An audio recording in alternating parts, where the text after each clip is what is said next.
안녕하세요. 김명입니다. 방금 전에 54초짜리 쇼트 영상에서 그 장중년기를 우리가 그 사춘기에 빗대어서 사축이라고 하는데, 그들의 그 공허한 삶에 대한 그런 이야기를 문제만 제시했지, 어떤 해결책이라든가 답을 못 드렸어요. 근데 사실 인생에 답이 있나요? 저는 어 기독교인이라고 이제 말씀을 드렸는데요.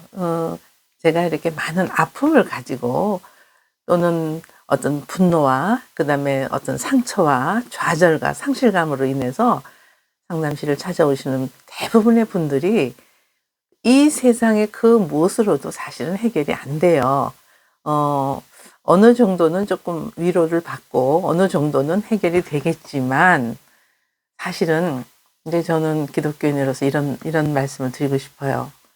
제 삶의 경험에 비추어서 어 예를 들어서 이렇게 얘기를 하겠습니다. 한 집에 유아, 그러니까 5살짜리 아이와 그다음에 10대, 그다음에 20대, 30대, 40대, 그다음에 뭐 5, 60대, 80대가 같이 한 집에 산다고 생각을 해 봅시다. 그런데 어느 날 50대, 60대가 이런 얘기를 해요. "나는 정말 자녀들 키우는 것도 힘들고, 또 이 애들이 그 자기네들이 그렇게 뜻한 대로 커주지 못해서 그것 때문에 많이 마음이 아프고 좌절하고, 또 80대 노인은 어 자녀들하고 살면서 거기에서 오는 여러 가지 갈등이 있을 거 아니에요. 그러면서 다 하나같이, 심지어는 5살짜리가 놀이 치료를 하는데, 인형을 이렇게 놀이 치료 아시죠? 아동 상담에서 보면 이렇게 놀이기구를 가지고 이제 자신의 어떤 감정을 그 아이들이 노는 그 모습을 통해서 그 아이들의 내면의 무의식 속의 세계를 이제 찾아내는 것을 놀이 치료라고 합니다. 아동 상담에서 흔히들 하는데, 근데 5살 먹은 아이가 그 작은 그 인형 하나를 자꾸 던지는 거예요. 그래서 "이 인형을 네가 던졌는데 이걸 왜 던졌을까?" 이렇게 물어봤더니 동생이라는 거예요. 그러면서 이 동생 때문에 자기가 못 살겠다는 거예요. 이 동생이 없어졌으면 좋겠대요. 자 보세요. 5살짜리도 동생 때문에 못 살겠대요. 자, 10대는 어떻습니까? 네. 교우 관계, 그다음에 학교에서 여러 가지 어떤 중압감, 대학 입시를 위한 공부, 그 학생들, 친구들 교우 관계에서 오는 여러 가지 어려움들. 20대는 어떻습니까? 얼마나 청년들 힘들어요. 예, 대학을 어렵게 들어갔는데, 대학에서도 힘들지만 졸업하고 와서 취업이 또 뜻대로 되지 않지요. 명문대를 갔지만 그게 또 자기 맘대로 안 되지요. 그러면 또 30대는 어떻습니까? 40대, 50대, 60대, 70대, 80대. 다 마찬가지예요.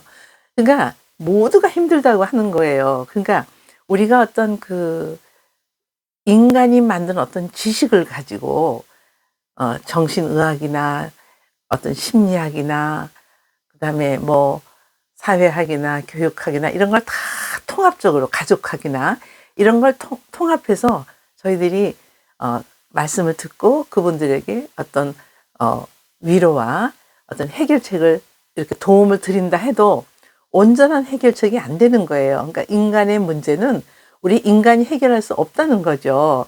자, 그래서 제가 예전에 어떤 그 재수생이 왔는데, 재수생에게 이런 말을 한 적이 있어요.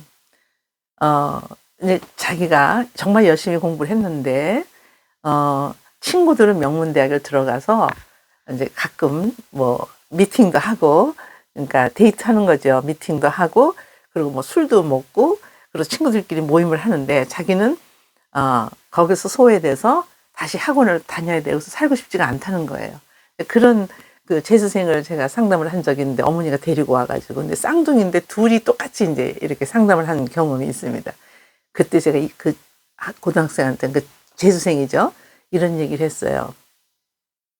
왜냐하면 그 아이한테 그때는 답이 없었어요. 죽고 싶다는 거예요. 그래서 제가 이런 얘기를 했습니다. "너가 명문대학에 들어가면 뭐 할 거야?" 그랬더니 열심히 공부를 해서 좋은 학점을 받을 거예요. "그러면 좋은 학점 받아서 뭐 할 건데?" 그랬더니 제가 그때 그 학생의 말을 다 다 지금 할 수는 없어요. 너무 길어서. 핵심을 보면 좋은 학교 가서 좋은 성적을 받아서 좋은 직장을 가서 자기가 좋아하는 여자와 결혼을 해서 살겠다는 거죠. 그래서 그걸 계속 질문을 했어요. So what? 그다음에 뭐야? 그랬더니 이제 결론이 뭐냐면 머리를 벅벅 긁더니 글쎄요, 내가 왜 그렇게 열심히 공부를 해야 되죠? 이러더라고요. 그래서 제가 이런 얘기를 했어요. 그래, 우리가 열심히 하는 건 좋은 거야. 또 명문대학 가는 거 좋은 거지.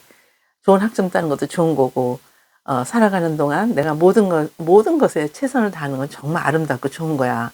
그러나 정말 네가 살고 싶은 그 어떤 삶을 네가 살았을 때, 네가 과연 얻는 게 뭘까? 그러면서 제가 슬쩍 이런 얘기를 했어요. 그 선생님은 기독교인인데, 선생님 경험에 비춰보면은 이 세상에 인간이 만든 어떤 지식을 통해서 인간이 행복해지는 건 없더라. 그래서 선생님이 이렇게 학교에서 강의를 하면서도 이 강의의 이론 안에 정말 인생을 행복하게 하는 답이 있을까? 뭐 이런 것을 학생들하고 얘기한 적이 있어. 그래서 선생님 기독교인인데 하나님이 인간을 하나님의 형상에 따라서 지었다고 성경에 되어 있거든.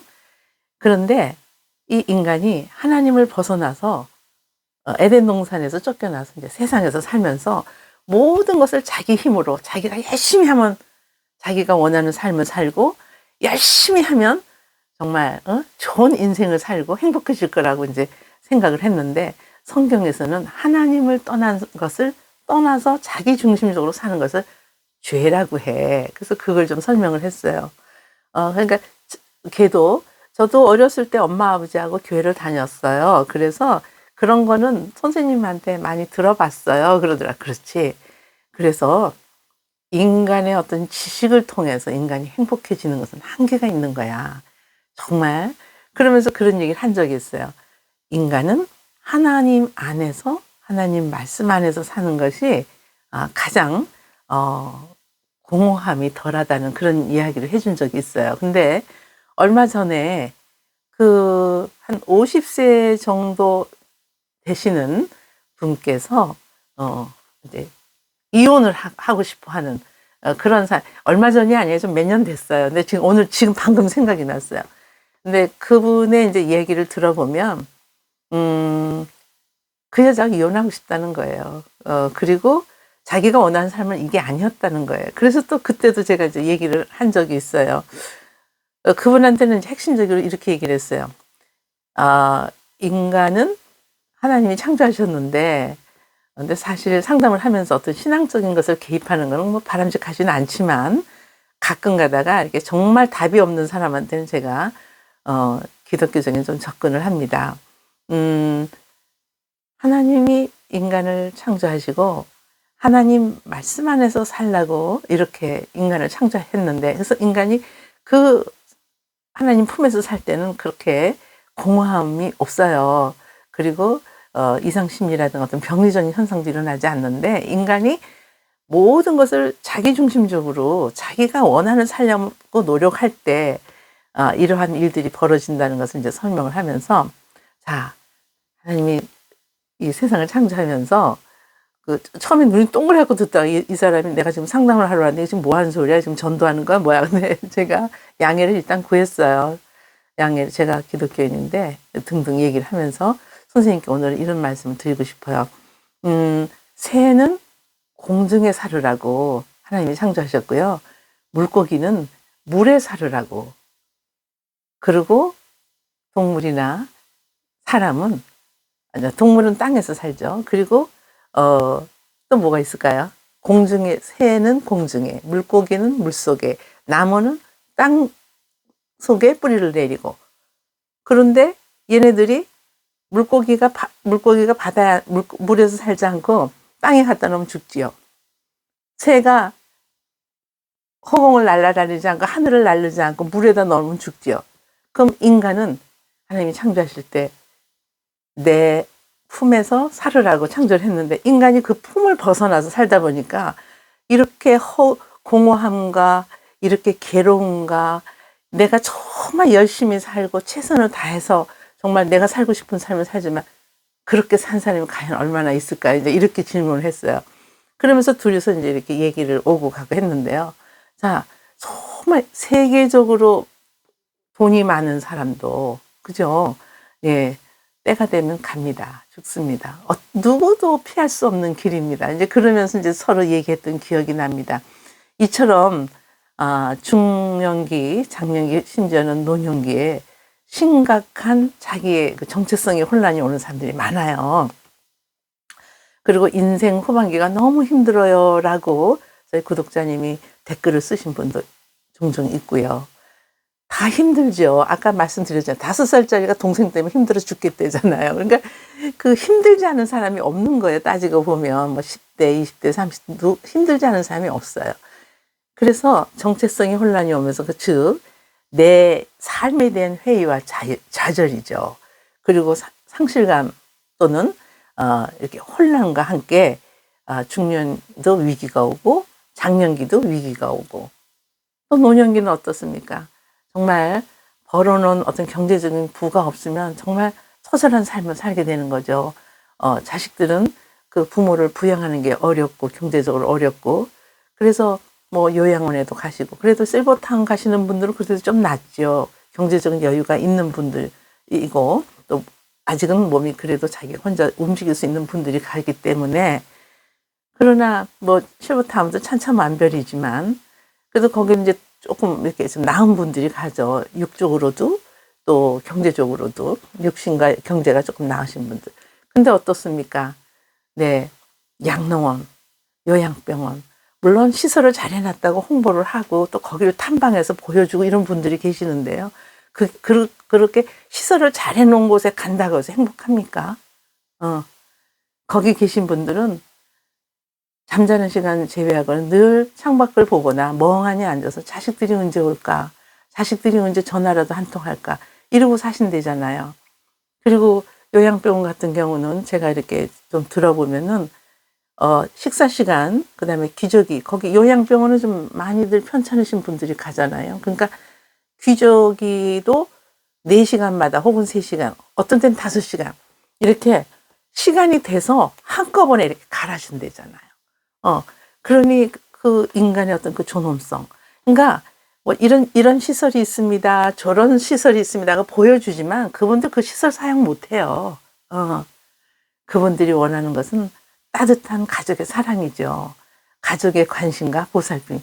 그래서 이렇게 좋은 시설에 뭐 실버타운 무슨 요양원 이러면서 막 홍보를 하고 탐방을 하고 그러는데 정말 우리가 노년기 때 그런 데 가서 시설이 잘 돼 있다고 행복할까요? 네, 저는 아니라고 봐요. 네. 그래서 인간은 정말 언제 제일 행복할까? 네, 좋은 시설에 가서 내가 좋은 식사를 하고 건강식을 하고 이런 것도 물론 좋죠. 근데 거기를 간다고 해서 인간이 행복한 건 아니죠. 네, 가장 중요한 거는 가족의 관심과 사랑이죠. 그러니까 뭐 5살짜리도 그렇고 10대, 20대, 30대, 40대, 50대, 60대, 70대, 80대, 90대 똑같아요. 똑같이 인생은 힘들고 고난의 연속인 거죠. 저 사람은 돈도 많고 하니까 뭐 좋은 직업 가졌는데 뭐가 힘들겠어? 아닙니다.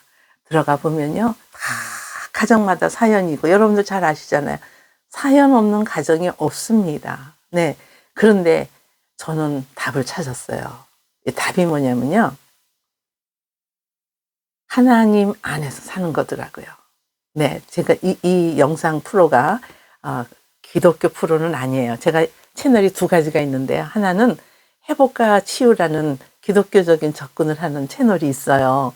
그리고 이 채널은 제가 이제 상담학과 교수로서 좀 어떤 심리학적인 인간의 이해, 상담학적 인간의 이해, 뭐 이렇게 해서 좀 통합적으로 사회학, 무슨 가족관계학, 이런 것을 전부 교육학, 이런 기초적인 어떤 정신의학, 그 다음에 이제 심리적인 인간의 이거를 통합적으로 이제 이렇게 영상을 올리긴 합니다만은 그냥 쉽게 이렇게 많은 분들이 좀 보고 부담 없게 볼 수 있게끔 이렇게 올리는데요.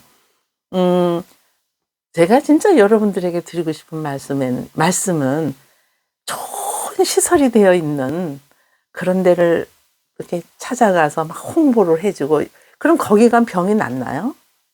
네. 그리고 거기 가서 좋은 친구를 사귄다고요? 아, 글쎄요. 물론 좀 덜 외로울 거예요. 네. 마음에 맞는 친구들.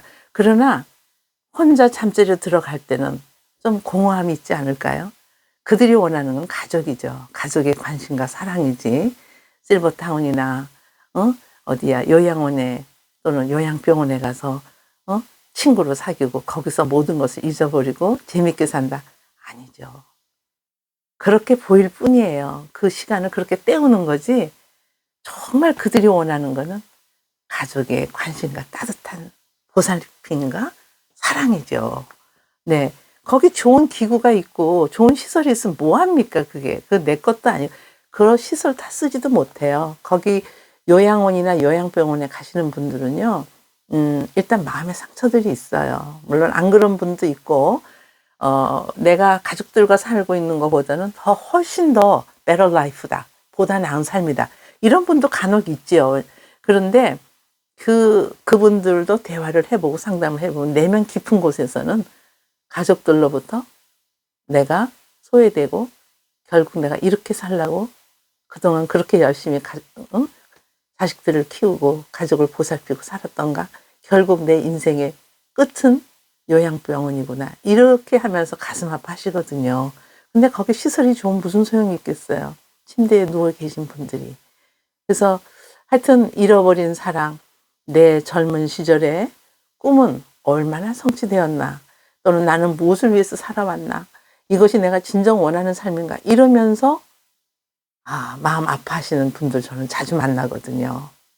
그래서 이제 결론은 이 세상에 그 어느 것도 어떤 지식으로도 우리를 행복하게 할 수가 없고 어떤 프로그램, 재미있는 프로그램도 우리를 정말 행복하게는 할 수 없지만 그래도 내 건강을 위해서 취미 생활을 하고 내 건강을 위해서 열심히 운동하고 그리고 뭐랄까 긍정적인 마인드를 가지고 그리고 내려놓을 것은 좀 내려놓고 뭐 이렇게 하면 좀 낫지요.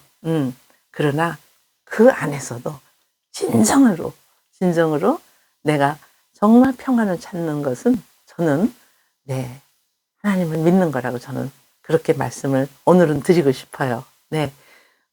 제가 많은 분들을 만납니다. 근데 그분들이 정말 이렇게 보면요. 그냥 이렇게 볼 때는 성공적인 삶을 살아오신 분들도 참 많아요. 그런데도 삶의 공허함을 느끼시고, 가족 관계에서 갈등을 가지고, 내가 이렇게 살려고, 자식들을 이렇게 키웠나, 뭐 등등등. 그래서 결론은, 인생은 5살짜리도 힘들대잖아요. 동생 때문에 힘들어 죽겠대잖아요. 놀이치료하는데 인형을 자꾸 던지는 거예요. 그래서 이 인형을 너가 던졌는데 이거 던질 때 기분이 어때? 그리고 이거 왜 던졌어? 그러니까 얘는 동생인데요. 나 꼴 보기 싫어요. 얘 좀 없어졌으면 좋겠어요. 5살짜리가. 네. 그래서 이제 그거를 이제 신앙적으로 보면 엄마의 사랑, 부모의 사랑을 동생한테 뺏겼다는 시기와 질투죠. 근데 그것도 성경적으로 보면 죄예요. 죄. 시기와 질투. 네, 사랑이 없는 거죠. 동생에 대한 사랑. 그래서 우리가 이제 정말 상담을 통해서 세상적인 인본주의적인 어떤 지식을 가지고 그들에게 도움을 주지만 진정한 그 인생을 변화시키는 것은 하나님을 믿는 것이다. 저는 그렇게 믿고 있습니다. 그래서 정말 그렇게 말하고 싶은 분이 가끔 있어요. 그런 말을 안 해도 되실 분이 있고요. 정말 이분한테만큼은 내가 좀 하나님을 전하고 싶다. 그런 분들이 있거든요. 그래서 전해요, 제가. 양해를 구하고 전하죠. 내가 사실은 이렇게 기독교인인데, 선생님, 이러면서 아주 스텝 바이 스텝으로. 그러니까 한 번 오시는 게 아니라 꾸준히 오시기 때문에. 그래서 이제 제가 아는 분 중에는 교회를 안 다니시던 분도 교회를 다니시고, 또 심지어는 너무 그 아내를 일찍 상처해가지고 그 공허함. 그 선생님이 좋은 친구를 만날 수가 있습니다. 처음엔 그렇게 접근을 하죠. 교회를 가서, 자기 노래, 음악 이런 거 좋아한다고 하시니까, 기타도 치고 그런다고 하시니까, 그러면 성가대를 좀 들어가 보세요. 그러면 거기 가서 좋은 친구들을 좀, 제가 말하는 것은 이제 영적으로 좋은 친구들, 세상적으로 좋은 친구들이 아니라 술, 담배 하고, 뭐, 어디 재밌는데 여행 다니고, 보세요. 여행을 세계를 다 다닌다고 해서 행복할까요? 안 간 거보다는 또 간 사람들은 또 이야기거리가 있고 자기 추억이 있으니까 좋을 거예요. 그러나 세계 어디를 간들 정말 인간의 공허함이 채워질까요? 네, 오늘은 이런 말씀을 좀 드리고 싶네요. 그래서 흔들리는 중년들, 인생의 중턱을 넘어서서 너무 힘들어 하시는 분들, 이것이 내가 진정으로 원하는 삶이었는가? 나는 무엇을 위해서 살아왔지? 내 젊은 시절의 꿈은 얼마나 성취되었지? 잃어버린 사랑, 포기한 꿈에 대한 아쉬움, 상처받은 마음, 이거 인간이 해결 못 해줘요. 아무리 여러분을 사랑하는 아내나 배우자나 부모가 있대도 그거 해결 못 해줍니다. 그래서 저는 감히 제 경험에 비춰서 하나님을 의지하고 사는 사람은 이런 것들이 다 치유가 된다고 저는 생각을 해요. 그래서 너무 허황된 것에 막 기대를 하고 그것도 인생의 방황입니다. 네, 없는 것보다는 있는 게 낫죠. 그래서 여러분들 뭐 요양보험도 이왕이면 좋은 데 찾아서 가시고 또 그 뭐라 그러죠? 실버타운도. 근데 정말 가족들하고 사는 게 제일 행복하죠. 네, 자기가 살던 곳에서 사는 게. 그러니까 자기가 살던 곳이 행복하지 않으니까 떠나는 거죠. 행복하지 않으니까 어디 좀 더 좋은 베러 플레이스가 없는가? 뭐 밥도 해준다 그러고 뭐 거기 가면은 뭐 이렇게 좋은 점이 있고 하니까 그럼 거기 돈 좀 주고 거기 가서 살을까? 이렇게 되는 거지. 거기에 행복이 있을까요? 가보세요. 다 얘기를 해보면 다 상처투성의 사람들이에요. 네, 오늘은 제가 이런 이야기를 좀 하고 싶었는데 제 채널이 회복과 치유 상담이라는 채널에서는 제가 마음 놓고 기독교적으로 접근을 하는데 이 채널은 제가 이제 상담학과 교수로서 상담적인 어떤 심리학적인 인간의 이해에 더불어서 이렇게 영상을 올렸는데 오늘은 좀 그런 어떤 신앙적인 말씀을 좀 드렸습니다. 그래서 너무나 중년 이후에 인생 후반의 삶이 너무 힘들어 하시는 분들, 네, 신앙생활 한번 시작해 보시면 어떨까? 네, 제 경험에 비추어서 여러분들의 그 삶의 공허함, 이거 채워지십니다. 자신 있게 말씀드릴 수가 있어요. 네, 오늘은 여기까지 하겠습니다. 네, 경청해 주셔서 감사합니다. 김명희였습니다.